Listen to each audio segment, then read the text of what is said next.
Hello,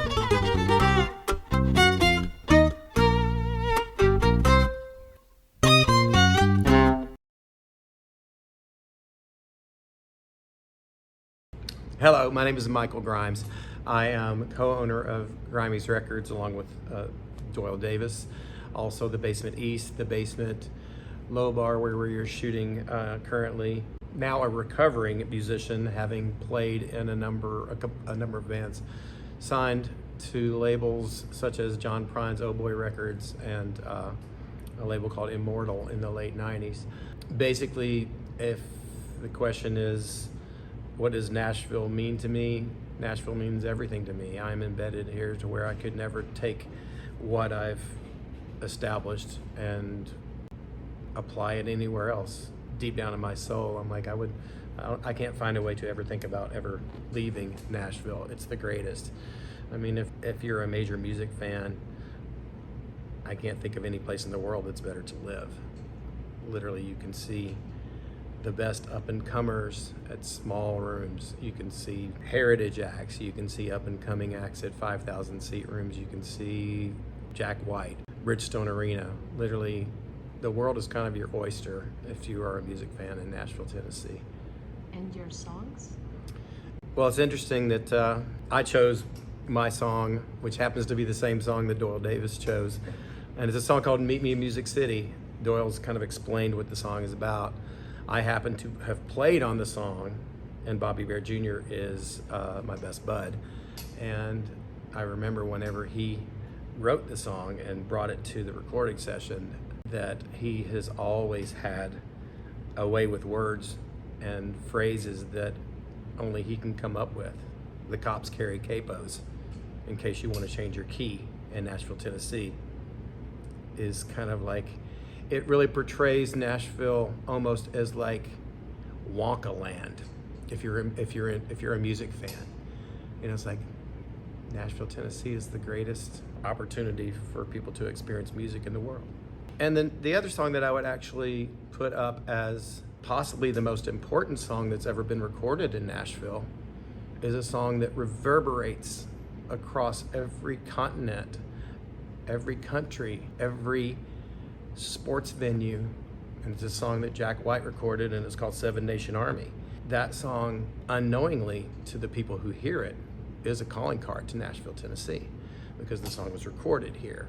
It has this universal feel, it has this vibe, it has this thing. People don't know that it was recorded in Nashville, but Nashville is carried on through the entire world and the entire universe by this one song with this one little riff. Da, da, da, da, da, da, da. And have a feeling that that was flippantly recorded by the White Stripes. Jack came up with the riff, Meg jumped in, and all these years later, a song that's universally loved, universally accepted. And it kind of is put Nashville on the universal map.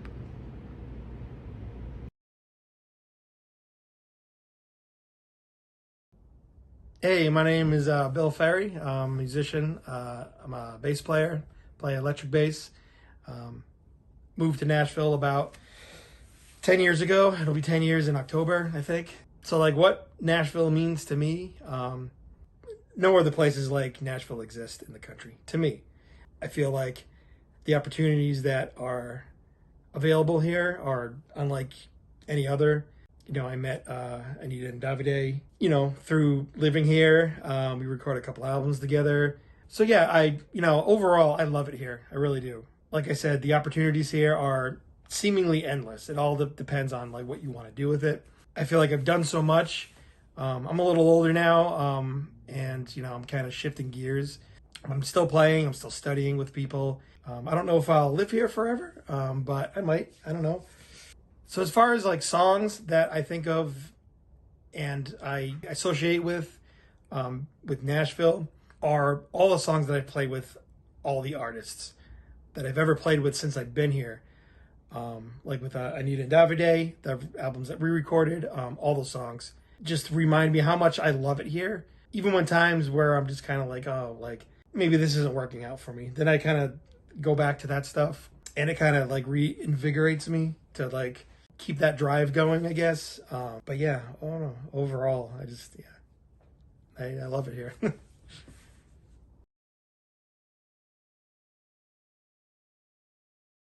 Okay, my name is Meagan Taylor Anderson, and I have lived in Nashville surrounding areas my whole life, and I have a lot of family who's been in the music industry for decades. And Chet Atkins was my great uncle.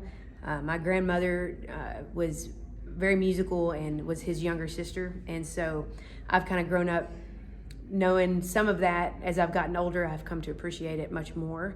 And I think a song that represents a lot of what Nashville is to me is "Will the Circle Be Unbroken?"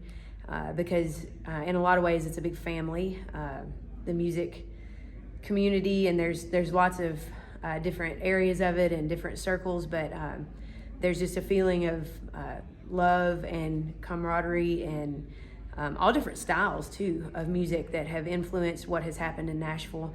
I also had other family members who worked in studios, and so I appreciate the family legacy of music, and as I've been blessed by it, and am trying to pass it on down to my children. And so I appreciate the Carter family kind of style of music, and then passing it down through their generations, and it continues on. And so that's what Nashville means to me.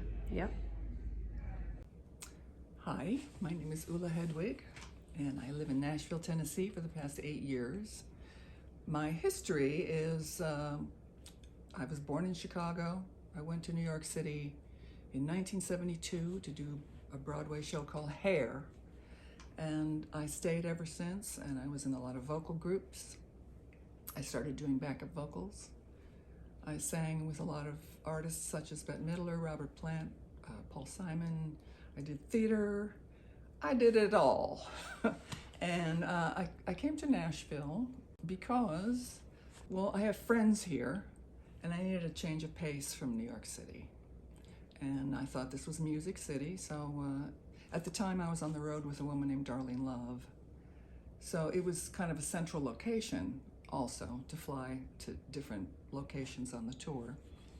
And I also have a very good friend named Toni Wine, who's a songwriter who wrote Groovy Kind of Love, one of her big hits. And she sort of convinced me to come here, and she said, well, bring your checkbook. I came to visit her for a week, and she said, bring your checkbook because the real estate is going crazy. So I did, and the first day I came, I found this townhouse. It was crazy. I didn't think I would do it. So a few months later, I closed the deal. I moved here, and it's been great ever since. I have this beautiful group of friends, and I just love it here.